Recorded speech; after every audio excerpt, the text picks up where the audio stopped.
My name is Julie Wynn, and I'm doing a psychological profile on a character in The Matrix. The character I'm reviewing is Thomas Anderson, aka Neo. During the day, Thomas Anderson is a computer programmer for a respectable software company.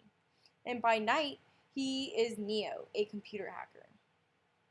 At the beginning of The Matrix, Thomas is confronted by special agents about him living a double life, one in real life and one on the internet. Once confronted, Thomas began to refer to himself as Neo and finds himself in an alternate reality, or actually the true reality of the Matrix. Before entering the Matrix, Neo was always struck by paranoia. Before work, he would always sleep by his computer thinking someone was out to get him. He would always be sleep deprived and had a feeling that he was being watched. Neo's 5 big traits, or ocean, are mostly ranked medium or high. For openness, he ranked pretty high. Neo was very flexible in wanting to learn about everything around him. He actually learned Kung Fu and other martial arts for 10 hours straight. For conscientiousness, he ranked pretty low. He was always in denial in which reality he was in and always late to work. For extroversion, he ranked medium. He readily met new people like Morpheus and his crew, but didn't engage in much conversation besides surface level. For agreeableness, he ranked high because Morpheus and the crew chose him as the one, so everyone was always relying on him. For neuroticism, he ranked medium. He was constantly anxious about agents out to get him. I diagnosed Neo with delusional disorder. The DSM-5 category is schizophrenia spectrum or other psychotic disorders. Delusional disorder is characterized by persistent beliefs about something that is not real or is highly exaggerated. Although someone with delusional disorder, their personality may still be consistent, so they're able to socialize and function normally, even with this disorder. But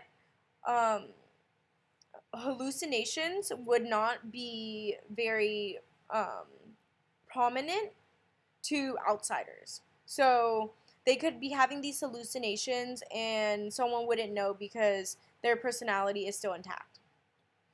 So, Neo, his hallucinations were triggered after the confrontation by agents about his illegal activity. And his symptoms were disoriented sense of time. The movie started in 1999, but by the end of the movie, Neo thought it was 2069 or later.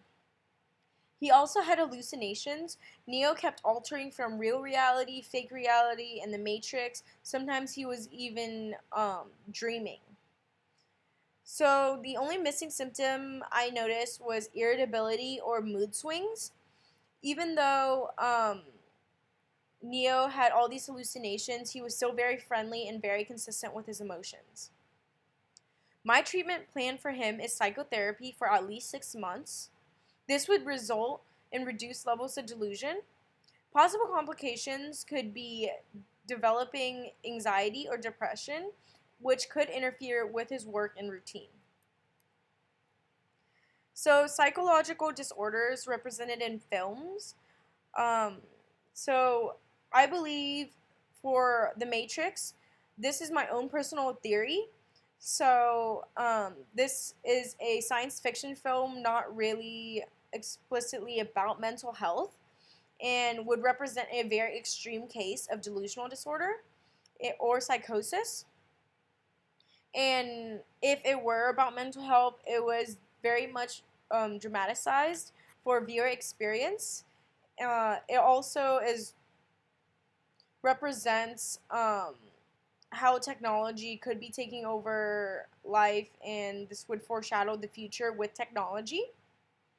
As I said, this was my personal theory on The Matrix, and I believe that Neo's disorder was triggered by his loss of control of his life once he was caught for illegal activity online. And this paranoia led Thomas to escape his reality into the Matrix, where he became Neo. His hallucinations about the drones and robots, which represented the police, were taking over the world, which represented his life. And the movie actually had caused some viewers to have panic attacks from existential crises. So this was my psychological profile on Thomas Anderson, or Neo. Thanks for listening.